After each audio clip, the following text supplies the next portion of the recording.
de la Cámara de Diputados. Gracias, como siempre, por estar con el auditorio de Mega Noticias. Muy buenas tardes y mucho gusto. Primero que nada, ¿qué valoración hace usted de la contienda de este domingo?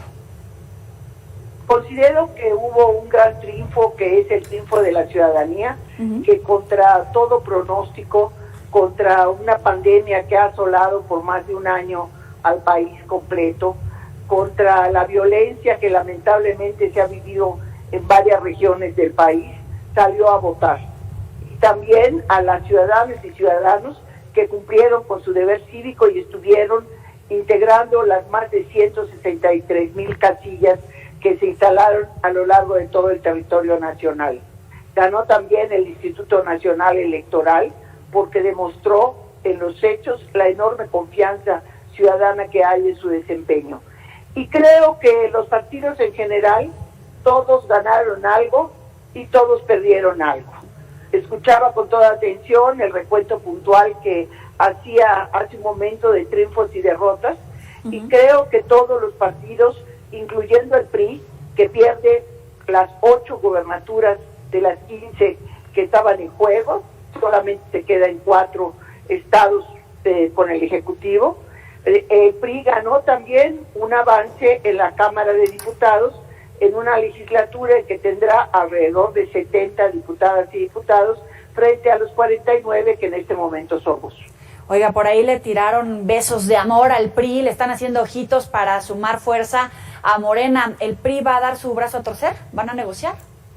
Es muy claro el mandato en las urnas que recibió la alianza opositora. El mandato es pluralidad, diversidad. Y esto implica que la alianza opositora no se agotó en la elección, sino que va a ir hacia el legislativo. Acordar es parte del trabajo que realizamos en las cámaras de diputados y de senadores. Pero de eso a decir todo el tiempo sí, como sucede con los aliados políticos en la Cámara de Diputados, en la actual legislatura, que es el Partido del Trabajo y el Encuentro Social, y a mitad de legislatura se incorporó el Partido Verde. Por eso yo no veo de manera alguna ni la alianza opositora y tampoco al PRI. ¿Qué pasaría, por ejemplo, si entra a debate, a discusión la reforma fiscal? A ver, te voy a poner un ejemplo muy concreto de esta legislatura. Sí. Las reformas constitucionales requieren mayoría de 2/3. A pesar de que se acerca prácticamente a esa mayoría, que es de 334 diputadas y diputados, tiene 332 el bloque gobiernista, todavía para poderla sacar había que negociar con los otros grupos parlamentarios en la Cámara de Diputados y con mucha mayor intensidad en el Senado. Así logramos sacar casi por unanimidad la reforma constitucional para crear la Guardia Nacional. Así también se hizo la reforma en materia de revocación de mandato, que fue otra que después de una serie de negociaciones y ajustes salió casi con el apoyo de todos. Hubo otras que salieron francamente de pantazo constitucional, donde Morena logró arrancar algunos votos de otras bancadas para, por ejemplo, reformar el artículo 19 constitucional, que tiene que ver con la prisión preventiva oficiosa. Estas reformas constitucionales se van a tener que seguir negociando, pero ahora en condiciones mucho menos favorables para el partido en el gobierno, para el bloque gobiernista, porque ellos ya no van a tener ni la mayoría calificada todos juntos, como la tienen casi ahora, como tampoco van a tener la mayoría absoluta, porque más o menos van a tener 200 diputadas y diputados, quizá un poco menos el bloque de Morena, y esto está lejos de los 251 que registraron cuando se inició la legislatura actual en septiembre de 2018. Ese número le permitió tener a Morena la presidencia de la Junta de Coordinación Política, que es uno de los 2 órganos de gobierno de la Cámara, por estos 3 años. Ahora, a partir de septiembre, tendrá que rotar la presidencia de la Junta de Coordinación Política. Ya veremos si deciden que la propuesta para presidir la mesa directiva la haga Morena, y por lo tanto la Junta de Coordinación Política sea presidido por el PAN, que es la segunda fuerza, o al revés. Eso ya será producto de los acuerdos que construya la próxima legislatura. Sí, pero en puntos, por ejemplo, como la reforma fiscal, usted que tiene tanta experiencia, tanto en la negociación, pero también como en la revisión de los pesos a la hora de precisamente negociar, por ejemplo, el presupuesto de egresos de la Federación, ¿podría negociar el PRI para apoyar la reforma fiscal como la está más o menos manejando hasta donde conocemos la reforma fiscal que se podría presentar a través de Morena? A ver, mire, va a haber dos espacios de negociación. En la actual legislatura, Morena solito no necesitaba a nadie para aprobar el presupuesto de egresos, para aprobar la ley de ingresos, cualquier la reforma de la ley de derechos, al impuesto sobre la renta, etcétera, porque se aprueban por mayoría simple, o sea, la mitad o más que voten se realiza la reforma. ¿Qué va a pasar ahora? Morena va a tener dos espacios de negociación. Un espacio de negociación con las oposiciones, donde estamos el PRI, el PAN, el PRD, Movimiento Ciudadano, pero hay otro espacio con sus aliados o electorales, que fueron el Partido del Trabajo y el Partido Verde.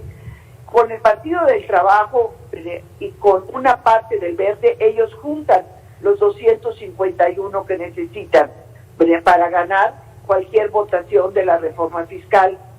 Yo considero, con base en la experiencia no de esta legislatura, sino de legislaturas anteriores, que la negociación más dura para Morena, como partido gobernante, va a ser justamente con sus aliados del Partido del Trabajo y del Partido Verde. Interesante este punto de vista. ¿Qué opinión le merece los cambios anunciados en la Secretaría de Hacienda y en el Banco de México?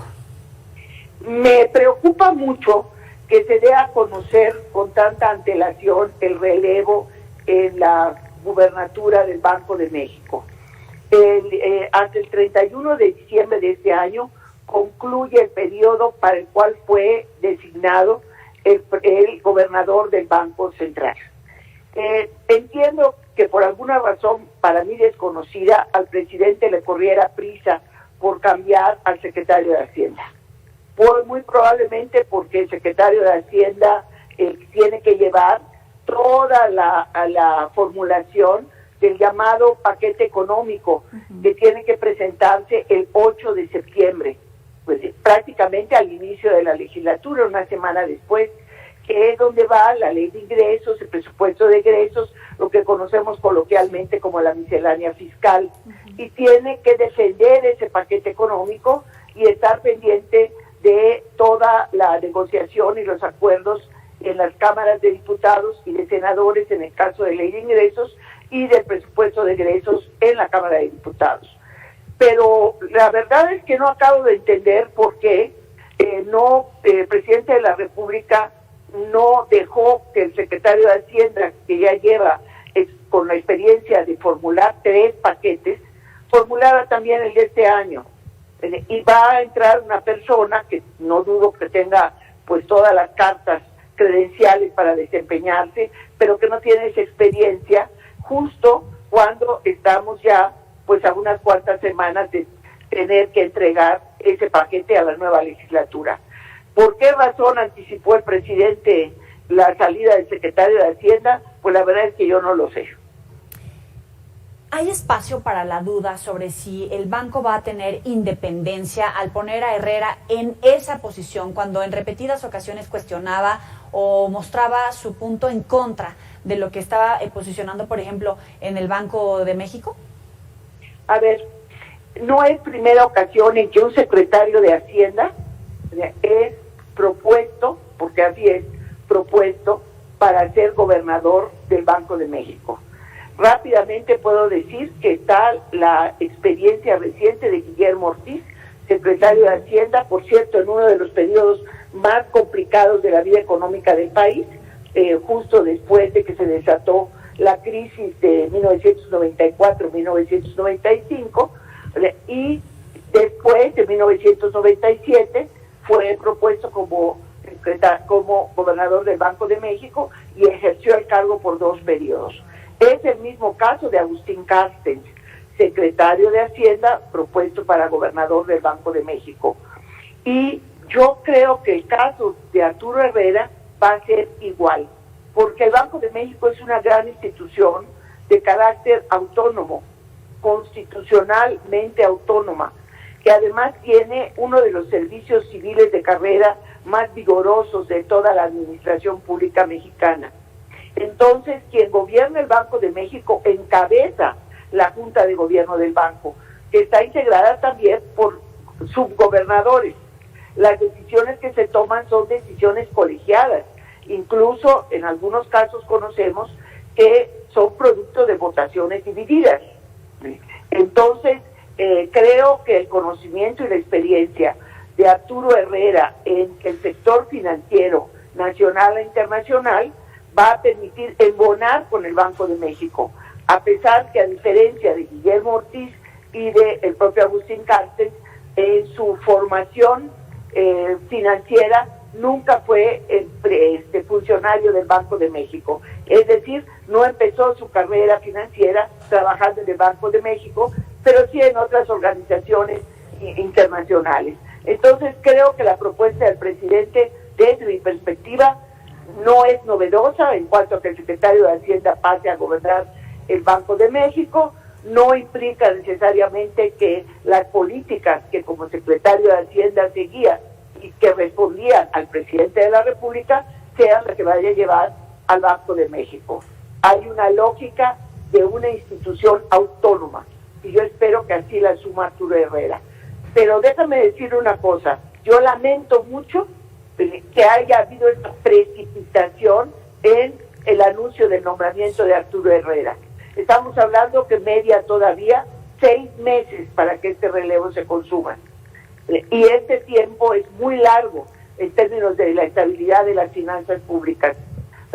Y el gobierno del Banco de México está asegurado. Pero no deja de preocuparme la persona, Arturo Herrera, y sobre todo saber por qué el presidente precipitó el cambio cuando se está preparando el paquete económico que tiene que presentarse al Congreso y que prescinde de un agente con experiencia como Arturo Herrera para poderlo hacer. Muy valiosa esta entrevista, Dulce María Sauri, como siempre, gracias por estar con nosotros. Muy amable, hasta luego, buenas tardes. Hasta luego. Bueno, todo esto porque